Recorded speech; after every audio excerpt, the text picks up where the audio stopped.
E aí, pessoal, tudo bem? Professor André falando aqui. Parte 2 do vídeo de resolução da prova de Física da EAR 2021-2, código da prova 77. Lembrando, se você quiser saber as questões que são resolvidas nesse vídeo, dá uma olhada lá na descrição que está tudo certinho, as questões que são resolvidas e o tempo em que elas estão, beleza? Bora para a resolução. Questão 79, gente. Questão 79 é uma questão sobre termodinâmica, sobre o ciclo de Carnot. Então vamos lá. O ciclo de Carnot, proposto no século XVIII pelo físico e engenheiro Nicolas Leonard Sade Carnot, consiste em uma sequência de transformações gasosas na qual uma máquina térmica, operando entre duas fontes térmicas, alcança rendimento máximo se operar em um ciclo totalmente reversível, independentemente da substância utilizada. Considerando o ciclo de Carnot para um gás ideal, assinale a alternativa correta. Então, nessa questão, nós vamos analisar cada alternativa observando aqui o diagrama e ver qual que está correta. No caso aqui, justificar que está marcada como correta, ok? Eu vou começar da D para A, tá? Para analisar todas e aí ficar mais fácil o entendimento de por que a é correta, ok? Primeira coisa que nós devemos saber aqui, nós temos um diagrama PV, né? Que ele relaciona a pressão e a temperatura, perdão, a pressão e o volume, a mudança de pressão e volume ocorrida nesse gás, certo? Aqui a pressão aumentando no sentido positivo e o volume também aumentando no sentido positivo, certo? E temos uma coisa muito, muito importante para se perceber que são as temperaturas, né? No caso aqui, temperatura 1 e temperatura 2, e as linhas que são isotermas, certo? As linhas sobre cada uma dessas linhas onde está marcado como temperatura 1 e temperatura 2 são chamadas de isotermas. Por que isotermas? Porque enquanto o gás está sobre essa linha, a sua temperatura não muda. E se a sua temperatura não se altera, a energia interna também não se altera, ok? Aqui a temperatura 1 é maior que a temperatura 2. Bom, vamos analisar com cuidado cada uma das alternativas e aí a gente chega na justificativa da resposta correta. Então, a letra D. Entre os pontos 4 e 1, o gás recebe calor da fonte quente. Então, vamos analisar. Entre os pontos 4 e 1. Então, é esse caminho aqui, ó, certo? O que está acontecendo nesse caminho? Uma compressão. Observe que o volume vai diminuindo enquanto ele vai do 4 para o 1. O que acontece numa compressão? Obviamente, ele está recebendo trabalho, né? Então, um trabalho negativo, porque ele está sendo aplicado sobre o sistema. E se ele está recebendo, né? Se ele está recebendo energia na forma de trabalho, a energia dele deveria aumentar. Então, está aqui o sistema, ele recebe, né? Um trabalho está sendo realizado sobre o sistema. Mas perceba que nesse caso, o caminho é uma isoterma. Ou seja, a temperatura não se altera e, consequentemente, a energia interna também não se altera. Se a energia do sistema não se altera, significa que toda a energia que ele está recebendo, ele também está, né, fornecendo ao ambiente na forma de calor. Então, ele não pode receber calor, certo? Ele está rejeitando calor, ok? Então, está incorreta porque ele não está recebendo, ele está sim rejeitando calor, está recebendo um trabalho. Bom, na letra C fala que entre os pontos 3 e 4 o gás rejeita calor para a fonte fria. Quais são os pontos 3 e 4? Aqui, ó. Até pegar aqui o azul. 3 e 4. Então, nesse caminho ali, ó, que está mostrando. O que está acontecendo entre os pontos 3 e 4? Uma diminuição da temperatura. Tá? Uma diminuição da temperatura. De que maneira? Está acontecendo também uma expansão, uma pequena expansão. Ok? É o contrário do que aconteceu do 1 para o 2. Do 1 para o 2 ele está recebendo trabalho, está rejeitando calor. E de repente ele para de rejeitar calor e a temperatura sobe muito, a energia interna sobe.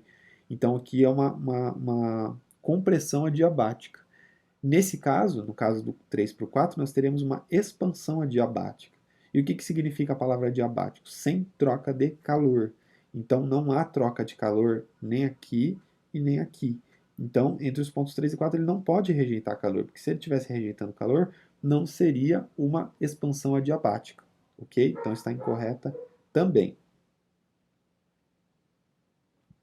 Bom, vamos para a B. Entre os pontos 2 e 3, o gás cede calor para a fonte fria. 2 e 3. Ele não pode ceder aqui, ó, entre os pontos 2 e 3. Por quê? Porque ele está realizando o trabalho. Aqui é na parte onde ele realiza o trabalho realmente sobre o ambiente. Então o trabalho é negativo. Ou perdão, o trabalho é positivo. Ele realiza, tá? Então, se o sistema está realizando um trabalho, ele tem que, e ele permanece numa isoterma, ou seja, a energia interna permanece constante, ele tem que receber calor, ok? Então ele não cede, ele recebe. Agora vamos analisar a. Entre os pontos 1 e 2, a energia interna do gás aumenta, entre os pontos 1 e 2, aqui e aqui. Tá? Entre os pontos 1 e 2. É óbvio, né? Ó, a temperatura aumentou de temperatura 2 para temperatura 1. Se a temperatura aumentou, a energia interna aumenta. A energia interna só depende da temperatura, então correto, certo? A energia interna aumenta nesse caso aqui, tá? Ele está recebendo um trabalho, tá? E a energia interna aumenta por conta disso, ok? Questão 80. É uma questão de cinemática. Vamos lá. Dois alpinistas A e B estão caminhando por uma estrada retilínea e, em determinado momento, avistam a montanha que pretendem escalar. Nesse instante, o alpinista A está um pouco à frente do alpinista B, e os dois emitem simultaneamente o grito de chegamos. Sabendo que o alpinista A ouve o eco da sua voz após 4 segundos e que o alpinista B escuta seu próprio eco após 5 segundos, e que a velocidade do som no ar é de 340 metros por segundo, determine a distância em metros entre os alpinistas, tendo a montanha como referencial. Bom, vamos tentar interpretar. A primeira coisa que a gente tem que fazer é interpretar a situação.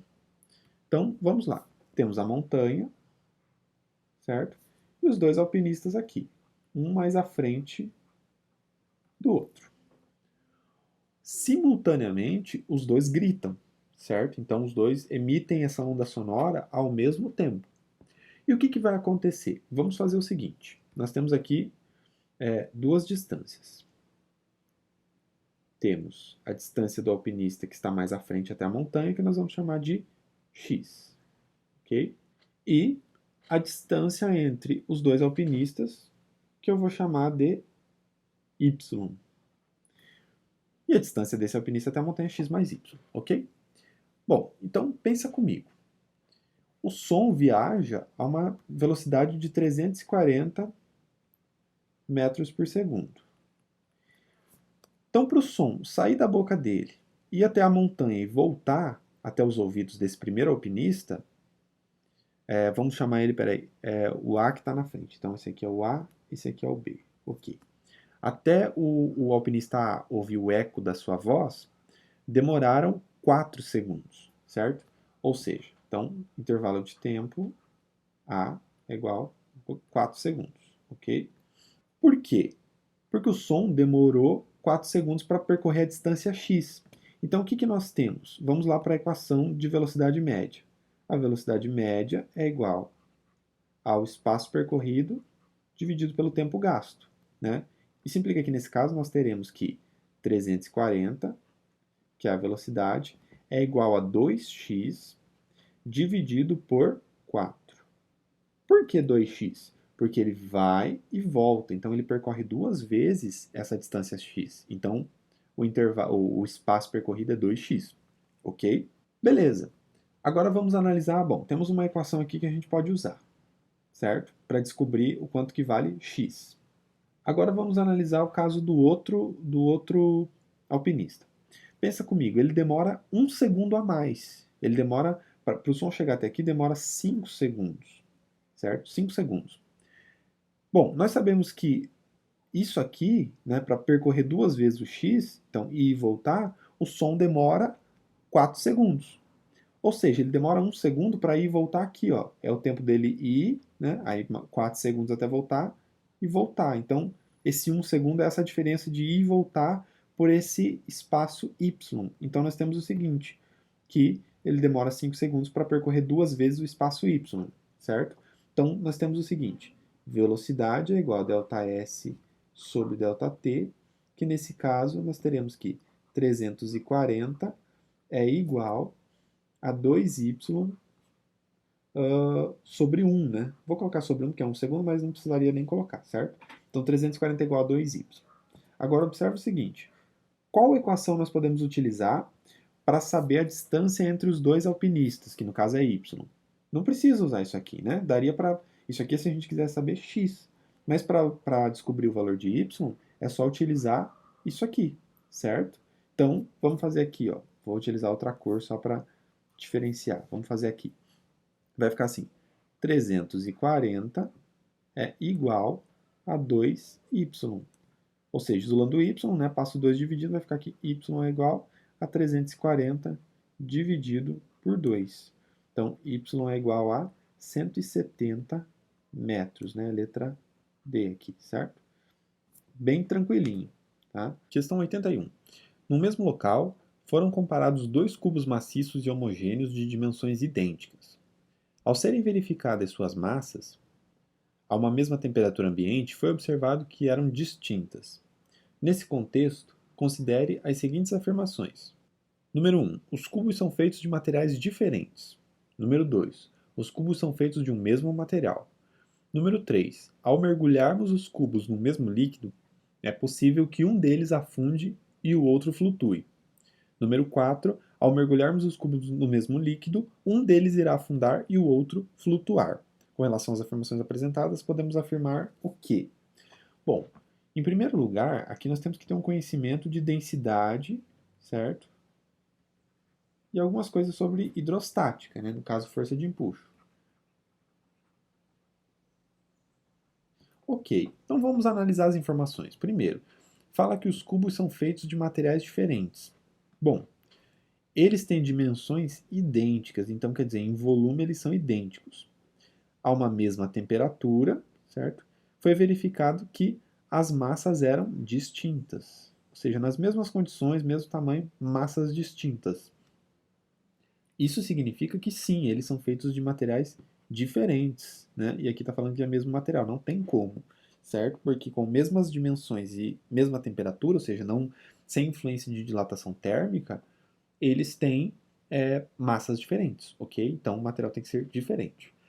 Número 3. Ao mergulharmos os cubos no mesmo líquido, é possível que um deles afunde e que o outro flutue.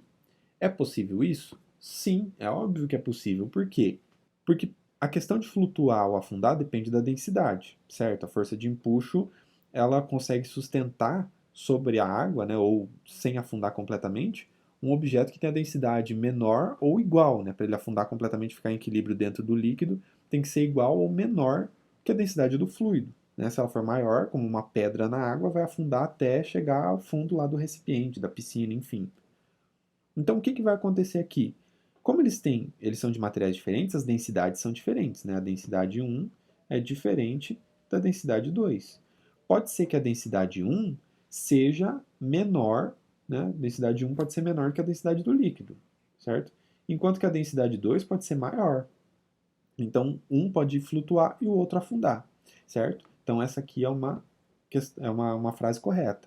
Agora, 4. Ao mergulharmos os cubos no mesmo líquido, um deles irá afundar e o outro flutuar. Isso não é certo. Pode ser que nós tenhamos aqui um líquido com uma densidade D que seja menor do que os dois, certo? Então, os dois objetos, mesmo tendo densidades diferentes, pode ser, por exemplo, um de aço e o outro de ouro, certo? Os dois vão afundar, mesmo tendo densidades diferentes. Então, está incorreta. Então, as corretas são a 1 e a 3, certo? Conforme está aqui na resposta, a letra B. Questão 82. A figura a seguir representa um bloco em forma de paralelepípedo, em repouso, com arestas iguais a 2 cm, 4 cm e 5 cm. Determine a razão R entre as pressões exercidas pela face de maior área e de menor área, ambas sobre o solo, dado a massa do bloco igual a 2 kg e a aceleração da gravidade igual a 10 metros por segundo ao quadrado. Bom, claramente essa é uma questão que envolve o conceito de pressão, certo? Pressão. E em primeiro lugar, nós devemos saber como calcular a pressão, né? A definição de pressão. Então, a pressão, de uma maneira geral, é a razão entre a força aplicada e a área na qual ela está sendo distribuída. Quanto maior a área na qual essa força está sendo distribuída, menor será a pressão. Bom, vamos analisar quais áreas nós devemos utilizar, né? Temos aqui uma 5 vezes 4, certo? 5 centímetros vezes 4 centímetros, que vai dar 20, né? Então, 5 vezes 4, 20 centímetros quadrados. Tem uma área aqui que é 4 vezes 2, né? 4 vezes 2, que será igual a 8 centímetros quadrados, ok? E tem também 2 vezes 5. que seria 10 centímetros quadrados. Então, ele quer a menor e a maior. Então, essa e essa, ok? Só para confirmar aí, tá? Para não ficar com dúvida. Então, essa que está para baixo aqui, 5 vezes 4 é 20, né? Que é o que está embaixo, 20. 2 vezes 4, aqui, 8 centímetros quadrados. Né? E essa face de fora aqui, ó, essa aqui, né? Seria os 10, né? 5 por 2, 10 centímetros quadrados. Mas a gente não vai usar essa. Bom, uma pergunta. Então, a área vai mudar. Temos a maior e a menor. E a força? Que força é essa que vai ser aplicada, que vai gerar essa pressão? O peso do objeto, tá? E esse peso, como que a gente calcula? Massa vezes gravidade. Mas perceba que o peso não vai mudar, porque ele sempre vai ser o mesmo, né? Não muda o peso só porque você vai modificar a posição desse objeto. Mas vamos fazer o seguinte. Então, pressão 1. Vamos calcular aqui cada uma delas, ok? Então temos assim, pressão 1, tá? Área maior. Então vai ficar assim, a força peso, né? Vou deixar a força, dividido por 20 centímetros quadrados, certo? A pressão 2 é igual a força dividido por 8 centímetros quadrados, área menor. Certo? Ok. Ele quer a razão, certo? O que ele vai falar? Determine a razão entre as pressões exercidas pela face de maior área e menor área, certo? Então, é maior sobre menor. Então, a razão é a seguinte, a razão que ele quer é igual a pressão 1 sobre a pressão 2, porque é maior sobre menor. Então, vai ficar assim, força dividido por 20 sobre força dividido por 8. Fazendo aqui, ó, vamos pegar outra cor. Os extremos e os meios, multiplicando, né, vai ficar assim. Isso aqui é igual 8F, 8 vezes F, dividido por 20F. Certo? Bom, F vai embora, ok? 8 dividido por 20, né? Se a gente fizer isso aqui, se a gente tiver dificuldade, faz aí a mão. Tá? 8 dividido por 20, dá para dividir por 2 e ficar 4 sobre 10, né? Isso aqui é igual a 4 sobre 10, que é 0,4, ok? Então, a razão é 0,4, letra A. Ah, mas não precisou usar nem a massa nem a gravidade. Não, tá? Nesse caso não precisa usar, porque a força vai ser igual, tá? Ele não perguntou o valor da pressão que está sendo aplicada em qualquer uma das situações. Ele perguntou só a razão, tá? E a razão não importa, não importa a massa e a gravidade do local, certo? Essa razão vai ser igual porque só depende da variação da área, ok? Questão 83. Na figura a seguir, um bloco de massa M igual a 1 kg preso a uma mola por meio de um fio ideal a comprime em 10 centímetros. Então é a situação ali colocada na parte inferior da figura. Né? Essa mola está comprimindo essa massa está comprimindo uma mola. Ou seja, já sabemos que tem uma energia potencial elástica sendo armazenada nessa situação. Ok? Comprime em 10 centímetros. Determine a altura máxima H em metros alcançada pelo bloco após o fio ser cortado, ou seja, essa energia potencial elástica vai ser liberada e transformada em energia cinética. Considere a constante elástica da mola K igual a 1000 newtons por metro, a trajetória de A até B sem atrito e a aceleração da gravidade 10 metros por segundo ao quadrado. Ou seja, essa energia, nesse caso aqui, nós temos uma questão que envolve conservação de energia, certo? Nós temos uma energia potencial elástica aqui, que vai se transformar em energia cinética, né, de movimento, certo? E no final aqui, esse bloco, né, o centro de gravidade vai estar aqui nessa altura máxima, certo? Ó, vou tentar desenhar o bloco aqui, tá? Onde haverá uma energia potencial gravitacional, certo? Então, uma transformação de energia. Como não tem atrito, não vai ter, né, nenhum tipo de atrito, no caso, não vai ter perdas. Então, essa mesma energia vai ser transformada em energia potencial gravitacional aqui, certo? Os valores serão os mesmos. Bom, então, é o primeiro princípio dessa questão, né? Para facilitar aqui, é o primeiro princípio, ok? Então, é a conservação de energia. Tá? Então, há uma conservação de energia, onde a energia potencial elástica, tá? Vou deixar assim abreviado assim, é igual à energia potencial gravitacional, certo? Bom, vamos escrever, vamos fazer de uma maneira mais fácil. Antes de colocar todos os valores, vamos escrever as equações, né? Qual que é a equação? Vamos só relembrar antes aqui. Qual que é a equação da energia potencial elástica, tá? O E, vou colocar assim, mais fácil, tá? 1/2 de kx ao quadrado. E a energia potencial gravitacional? A energia potencial gravitacional é igual a massa vezes gravidade vezes a altura, certo? Então vai ficar assim. Vamos colocar aqui na equação. Vai ficar 1/2 de kx ao quadrado é igual massa vezes gravidade vezes altura. Eu vou colocar esse h maiúsculo porque é a altura máxima, é uma altura definida já. Qual que é a incógnita do problema? Justamente isso aqui. Tá? Então vamos isolar a altura máxima que ele pode atingir. Vamos isolar isso aqui passando massa vezes gravidade dividindo e vamos ver o que, que dá, certo? Vai ficar assim. Kx quadrado dividido por 2, né? Ó, 1 não preciso colocar em cima. Então, 2 vezes massa vezes gravidade é igual a H. Beleza? Então, ok. Tá? Vou continuar aqui embaixo. Ó. Vou só trocar de lado os dois. H é igual a kx ao quadrado dividido por 2mg.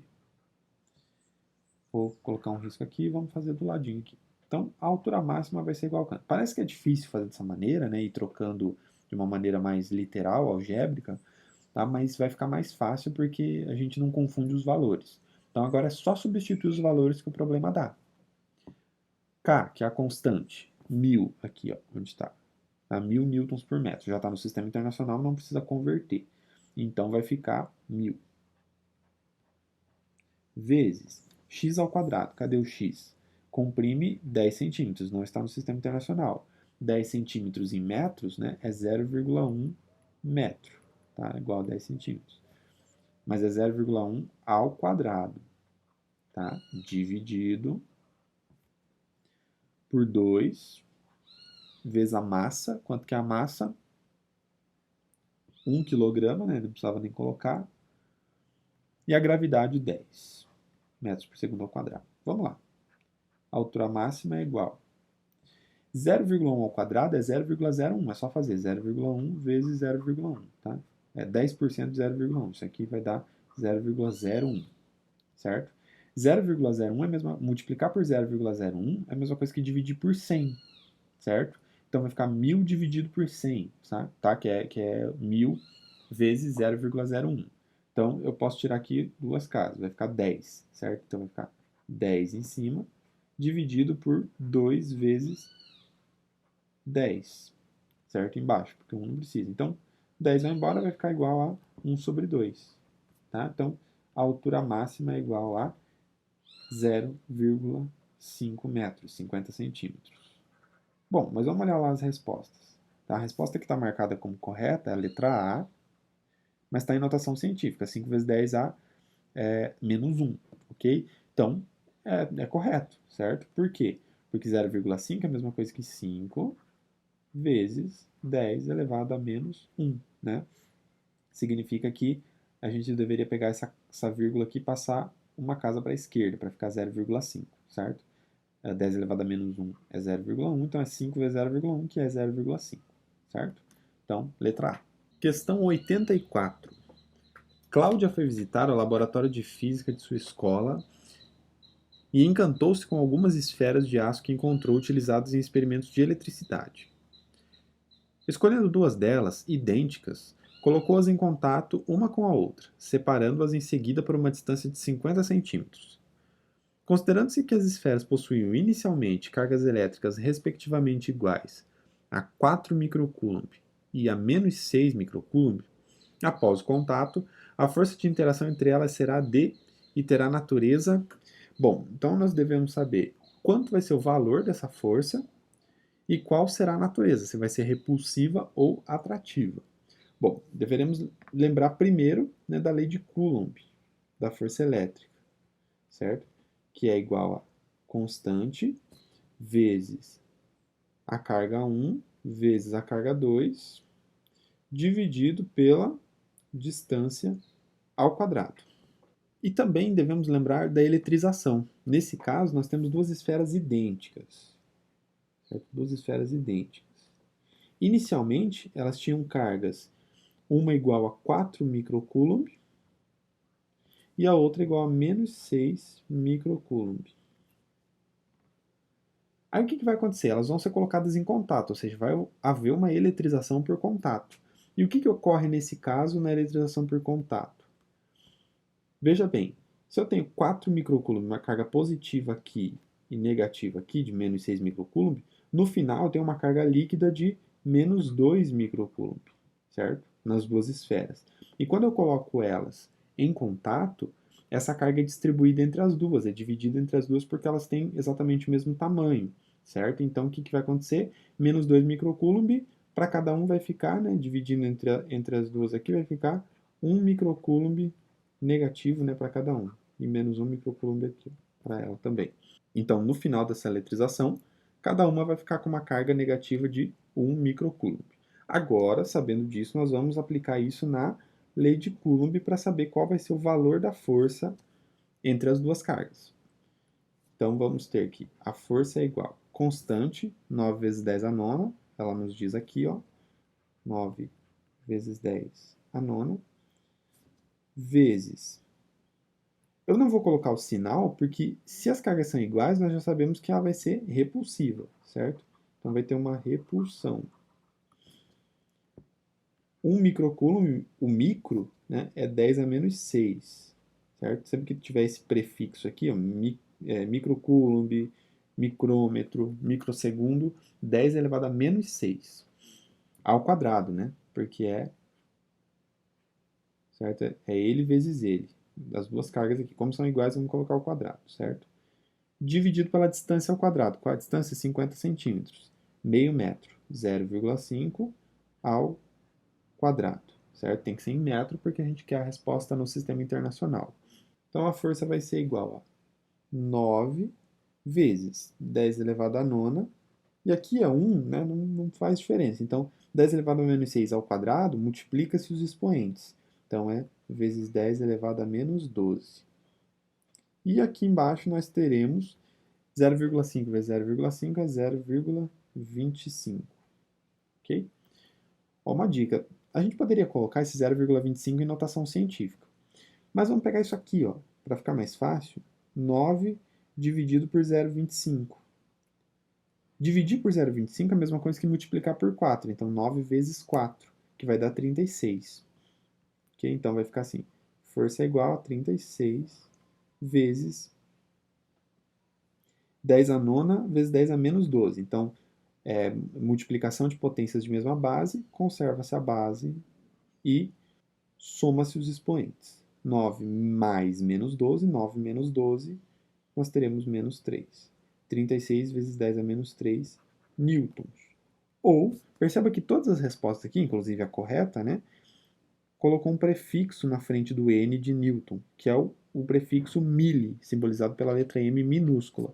Então, isso aqui pode ser também escrito como uma força de 36 milinewtons, ok?